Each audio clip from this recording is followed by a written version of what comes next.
The last component of the Game of Thrones tale formula was ultimately given to House of the Dragon in Episode 3. Dragons, political intrigue and drama, bizarre illnesses, and a ton of names with odd spellings have all been included in the spin-off prequel series.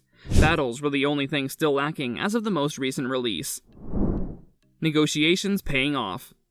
King Visiris, Paddy Considine, and House Hightower's negotiations from last week seem to be paying off, at least for some of the players involved.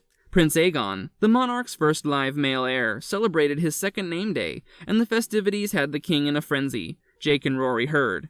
Lord Otto Hightower, Rhys Ifans, now has a direct line to the throne, something he could only dream of when he was the king's hand and not his father-in-law, since Queen Alicent, Emily Carey, is expecting her second child. Princess Rhaenyra, Millie Alcock, whose claim to the kingdom is damaged by the birth of her baby brother, Prince Damon, are the only two individuals who don't appear pleased with this turn of events. Matt Smith. However, when is Prince Damon ever content? Hatred for monarchy.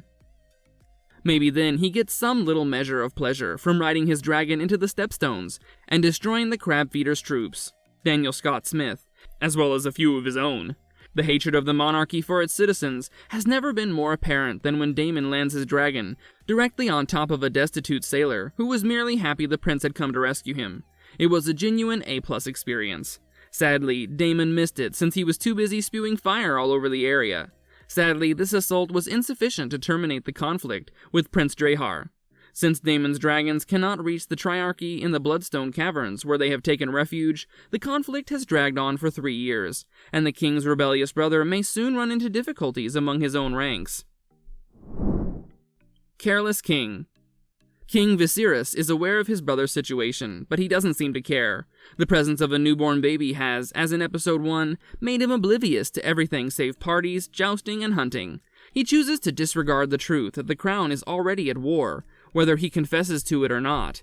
As one woman so eloquently puts it, the upper houses could withdraw their support from Visiris as a result of his choice to go blind, and the king cannot afford this just now. The fact that Visiris hasn't designated Aegon as his legal successor bothers many lords, and his very public argument with Princess Rhaenyra during the search for Aegon's name day certainly didn't help his standing. Rhaenyra's hatred for the king is motivated by more than simply her sense of vulnerability, as the heir apparent or her sense of betrayal by her erstwhile closest friend. Since she turned 21, marriage offers from all the lords of the kingdom have been flooding in her father's inbox. Now Rhaenyra must cope with unwelcome attention from men like Jason Lannister, Jefferson Hall, who approaches her with that characteristically cocky Lannister arrogance. He mentions Casterly Rock's marvels and how wealthy his family is, which causes Rhaenyra to make a fuss and leave Sir Criston, Fabian Frankel, behind as she leaves her brother's celebration. Furthermore, the poor girl is still in the dark about Lord Otto's intent to wed her to Prince Aegon. Lucky Name Day. Apart from heated disagreements and disgusting marriage offers, Tiny Aegon seemed to be enjoying a fairly lucky name day, at least initially. A few of the king's scouts bring word of the sighting of a white hart when they return to camp. The beast was revered as the ruler of the forest before the arrival of the dragons. As a result, the young prince is lucky to have seen it, and Lord Otto makes use of the opportunity to suggest that the king should make the youngster his successor as soon as possible. But sadly, the hart that the king's soldiers bring back for Visiris to slaughter isn't a white one. Visiris struggles to kill the beast, maybe out of disappointment or weakness. Let's not forget the king's health issues. He could be relieved to learn that his other kid found the white hart in the woods and made the decision to let it go.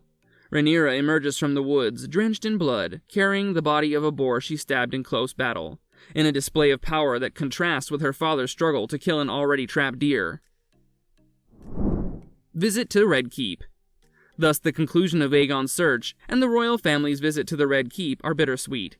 The incident has made it quite evident that Rhaenyra will not abdicate her position without a battle, despite the fact that the lords are unwilling to recognize her as queen, now that the king has a male heir. King Visiris is forced to decide between maintaining his bond with his daughter and satisfying the houses that support him in power. Last week, when he decided to wed Alicent rather than Lady Laena, the monarch demonstrated that he was a heart-driven person. By the conclusion of this episode, he takes yet another emotional, hazardous choice, and promises Rhaenyra that she will always be his heir. And although he tells the princess that she must be married, he also gives her the freedom to choose the ideal candidate to be her king consort. In second of his name, King Visiris makes a number of other important choices as well. The king ultimately consents to intercede at the Stepstones, after hearing Lord Corlys' brother Vaemond call for assistance. Prince Damon is the only one unhappy with His Majesty's decision to join the conflict. In fact, he's so upset by it that he almost murders the messenger who informed him of Visiris' departure from King's Landing. Damon takes things a step further to demonstrate the power of his and the king's armies, since he sees his brother's activities as a threat rather than a helpful hand. He pursues the crab feeder into one of Bloodstone's caverns in the midst of combat, emerging with the top half of his foe's body, its guts exposed for everyone to see. Losing Drahar. To lose Prince Drahar so abruptly is terrible. Fans have been clamoring for more information about this ruthless, enigmatic person ever since he made his entrance in the last seconds of Episode 2. His mask and distorted, grayscale-like features gave the menacing picture that Lord Corlys had been creating since Episode 1, an even greater atmosphere of terror. Unfortunately, that is all there is to know about the much-heralded new danger to the Seven Kingdoms, Crab Feeder Prince. We can at least be confident that war will not break out between the Crown and any external foes. It's only a matter of time until Aegon and Rhaenyra really crash for the Iron Throne as Daemon's claims to power become louder and louder. And as the late King Jaehaerys, Michael Carter predicted, only House Targaryen itself has the power to terminate the house.